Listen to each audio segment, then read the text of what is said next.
Hey, what's up, everybody? It's Nick Davenport, aka Mr. Mental Muscle, and we're here today with today's Mental Muscle Talk. Now, I'm here at Allo Studios. I'm here doing some work in Beverly Hills, doing some applied psychology, some training, things of that nature. And they have this studio here, and I said, why not use it for today's episode? It's a great setup, great place. I definitely recommend. Now, today's talk, we're going to get into something interesting, but let's start off with a song. That's right, a song. I'm not going to sing, so calm down. I'm not that great of a singer. But let's talk about a guy named Dino Fakaris. Now you're probably thinking, who is this? Well, does the song I Will Survive ring a bell? So basically, let's talk about Dino. Dino got fired from Motown Records, one of the biggest record labels in music history back in the mid 1970s. Now, you could be pretty down on your luck when you lose your job, right? Especially when you come from a big company. He was a producer, songwriter. So he might have been down on his luck. Now, getting into the music business is not that easy. I have brothers who both in the music business. I personally had a brief career trying to get into the music business. So it's a lot to it and it's hard to get into. But Dino said, I'm not going to give up that easy. He was inspired when he saw the theme song to one of the songs he wrote on a movie. And he said, this is a sign that I need to keep trying. So in that moment, he said, I will survive. And he ended up writing a song called I Will Survive. There you go. Now, if you're not familiar with the song, it would then go on to be given to Gloria Gaynor, but it wasn't that simple because it was a disco record. It was on its way out. It was the late 1970s, 1978 to be exact. And people were like, hey, I don't really know about this record. So he got a chance to write another song, produce another song for Gloria. But then he said, on the condition that I Will Survive could be the B-side track, meaning the not single, but it's also included with the single song he made. So they said, sure. But Gloria Gaynor, she loved it because she had recently been recovering from falling on stage and hurting her back. So when she sang the song, I Will Survive, it was coming from true conviction. Because if you know the song, it's about overcoming heartbreak, overcoming struggle, trying to love again, trying to live again. So she basically felt it in her soul from her real life, trying to survive and get back to the stage, but also in the song. But if I go into the rest of the story, that song would end up becoming a Grammy Award winning song, platinum in numerous countries. It's a legendary song, been covered dozens of times. And it actually was pretty much the launch pad for Dino to do other hit songs like Peaches and Herb. So if you know those songs, you know this is a big deal. So given all this information, the moral of the story is don't give up on your dreams, keep being consistent, keep fighting, and you will accomplish whatever it is that you want. But wait a minute, that might be a mistake. Enter survivorship bias. Now, if you're not familiar with survivorship bias, think about a time when you might have said, oh, they just don't make houses like they used to, or furniture, or maybe you talk about the story of someone who overcame the biggest obstacles and survived and made it to become successful. These are examples of survivorship bias because you're giving the end result of the people who made it or survived, but you're not talking about the things that didn't make it or the people that failed or struggled or even didn't even get a chance to be successful for whatever reasons, whether it be a screw up or they just got stopped when they were this close. So that's where the bias comes in. And when we talk about cognitive biases, this can mess up how we process information and skew our perception when it comes to the training of our brain. We don't want to make misjudgments, but we can do this easily every day. And survivorship bias is just one of many that can do this. Now, where does this term even come from? Now, let's go back to World War II. Yes, I'm all over today with the history, but I used to be a history teacher, so you can see where I'm going with this. So World War II, there was a mathematician named Abraham Wald. He was working at Columbia University with other mathematicians trying to figure out a way to be able to save the destruction of the airplane bombers. Now you're thinking like math, airplanes, bombers, war. This is a whole new field, right, of applied mathematics. That's why I love applied psychology, right? You can use the science to make things happen. But basically, their job was to see where they needed to place armor on these planes so they can use it because you don't want to use too much armor to weigh the planes down because they need to be able to stay in the air. So they said, where should we put the armor? So they basically calculated like, okay, we're seeing a lot of bullet holes on the wings. So let's put the armor there. But Abraham was like, hold up, we're missing something here. These are all the planes that made it back to us. So if they were shot up at the wings and still could get back, you could argue that do the wings really need to be as protected? Think about the planes that didn't come back. And this were survivorship, the planes who didn't survive. You could assume that they must have got shot maybe in the cockpit or the engine, the propeller. So think about that. If you can protect the parts that aren't coming back. So that must be where it's going. Because if your engine goes out, you're done for. So we can assume that bullet holes in the wings wasn't the worst thing. Obviously, you don't want that, but they were able to make it back most of the time.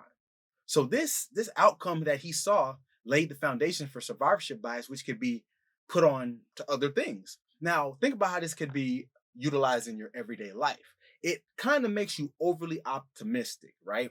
Like I said, people say things like they don't make homes like they used to anymore. One of the biggest things I hear people say is like how the pyramids or the ruins in Greece are still standing, but we're only seeing the pyramids or the ruins that survived, right? They're called ruins, right? But we only seeing the structures that survive. So you can assume are the Egyptians or Romans great architects? Or we're just seeing what made it over thousands of years because guess what? They had whole civilizations and we're not seeing a lot of that architecture. So is it that modern homes or furniture are worse? We just have this nostalgic feeling of how things used to be because you see some things that lasted from the 1890s that still stand today, but most homes from the 1890s aren't still here. So you see how people can be overly optimistic on the belief of how something can last based on what's going on now, and that's a misjudgment. Think about another situation like, let's say, college dropouts. One thing I heard a lot of people say when starting a business, right? Look at Mark Zuckerberg, Bill Gates, Steve Jobs. They dropped out of college and look how they became billionaires. They all became billionaires. But you can use the logic of, okay, those are three examples of college dropouts who made it and became billionaires. But what about all the college dropouts who end up working dead end jobs or working a job where they hate or they just don't make it in life? We don't talk about those stories. And it's safe to say that even if Bill Gates or Mark Zuckerberg, or any of them dropped out of college, they already had the mindset to become what they did, make Facebook, make Windows or Apple. So it wasn't the fact that they dropped out of college so they could focus on the career and overcame the obstacles. They already had that mindset. But if you tell that to a person starting a business, for example, it's skewing the perception of, oh, if I just go try this and just be consistent, work hard, I'm going to make it. And I do this a lot in my mental coaching and consulting that sometimes you got to think like, no, it isn't for everybody. I'm not trying to be a downer, but there's a lot of steps and factors and not say luck, but opportunities that come along that not everyone gets. So you got to factor that in too, because we're going back to the business example. Most businesses fail after 5 years. It's not because they didn't try hard. It's safe to say most people try hard when they work their jobs or their businesses, but things happen and most of them fail and most of them aren't becoming millionaires or even billionaires. Obviously, if you're not becoming a millionaire, you're probably not become a billionaire. So this over optimism skews us and think we can just take on these endeavors because you're not going to necessarily be the next Mark Zuckerberg. Or you talk about how certain famous actors, celebrities slept in the car for months until they got their big break. We don't talk about the people who slept in the car for months and went to Hollywood. Like I say, I'm here in Beverly Hills, Hollywood area, who never became a star. They're just living everyday life, and that's fine. But we got to tell those stories. So this segues perfectly to the next point is it leaves out the unheard voices. Because if we're only talking about who won, it's safe to say my job as a mental coach, if I just say, work hard, do your best, and it'll come with consistency, I will be doing my clients a disservice. So that's the problem. So we need to talk about the people who didn't succeed because you can gain a lot from the person who failed. You seem to say, why would I want to listen to a loser? I would argue you might get some better advice from the person who failed because they're going to give you the things not to do, the things that they did along the way that they were so close, but they made this fatal mistake that ruined everything. Because guess what? The successful ones, while they still probably have struggles, I'm sure, yes, but they're not going to have that struggle or that story to give you the insight. Like if we talk to Michael Jordan, he might just say like, Nike, just do it. Dunk, shoot good, work hard, do your best, grow to be 6'6". You see how that goes? But the person who didn't make it in the NBA that was just as good as Jordan, but made some mistakes, you see where I'm going with this? They're going to have that problem because they're going to be able to tell you, hey, don't do this. This is the mistakes that could deter you. These are the investments I made that messed me up. This is the choices that I did that ruined the whole plan. So it leaves out those little voices. And the last part I'll say how it could affect you is it might think causation versus correlation. So if you have a cause and effect relationship to think that if I just go hard, work my best, and overcome the obstacles, I'll make it. That's not the cause. It's correlation because it did happen. And I would say that there's a big correlation with people who work hard and consistent and people who are successful. But why aren't everyone successful? Not everyone's a winner. Not everyone's a millionaire. Not everyone's even a big business making six figures or whatever number these days due to inflation is good.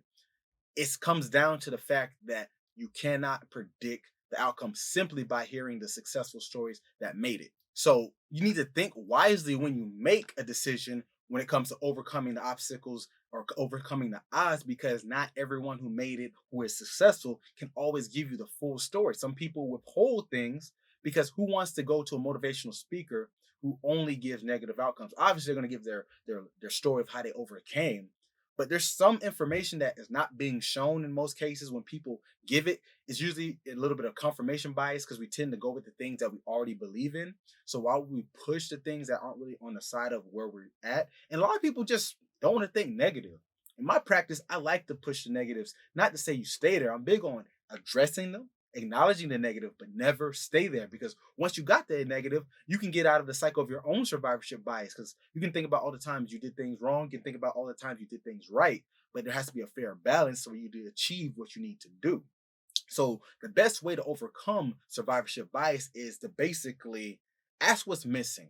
I know that sounds kind of like counterproductive, like I'm looking for something that's not there. I would say yes, because if you don't see the data or the information of, if you start a business, I'll use that example again of 95% of business fail in the first 3 to 5 years. If you only look at this business in the chosen field that you're in, made it, or if you're a football player trying to make it to the NFL, do you look at the odds? Because you can see, oh, a guy from my neighborhood, and I'm from South Florida, where a lot of talent comes from. Literally, I think the top schools that produce NFL players, I can say out of the top 10, I believe like 5 of them are in South Florida, not just Florida, South Florida, region I grew up in.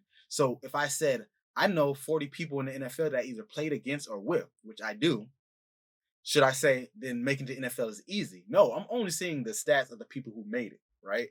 So what about the people who worked hard, went to practice every day, listened to the coach, ate good, worked out, got recruited, went to a D1 college even, and didn't get drafted?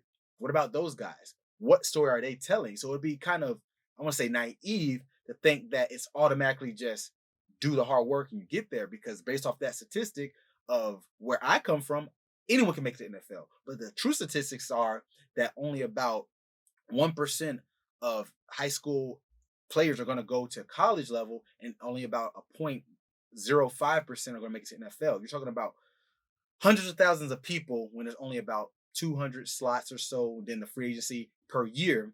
So you're not talking about a lot of odds given the actual parameters of who can make it to NFL. And like I said, I'm just using sport because it's very relatable, but this can go for anything. People will become lawyers, doctors. The statistics might be higher or lower depending on what you're trying to do, but you need to take that into consideration. Even with, like, say, relationships. Some people give the, oh, I know this person who they waited and waited, and then they bumped into the person they loved at the grocery store, and they became married, had 10 kids, and lived happily ever after.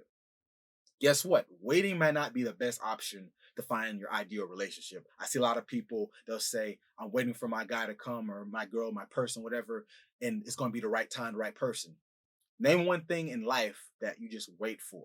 But if you go off the eyes of, oh, that one story, the causation, wait for the person, and then you'll get it, then you're probably succumbing to survivorship bias. So look at what's not there. So that's the main takeaway. So think back to the next time you hear the song I Will Survive. Remember this little history lesson I gave you. But remember, if you are surviving, check out the people who didn't. That's the best way that you can get your mind right. Thanks once again, as always, guys. Enjoy the rest of your day.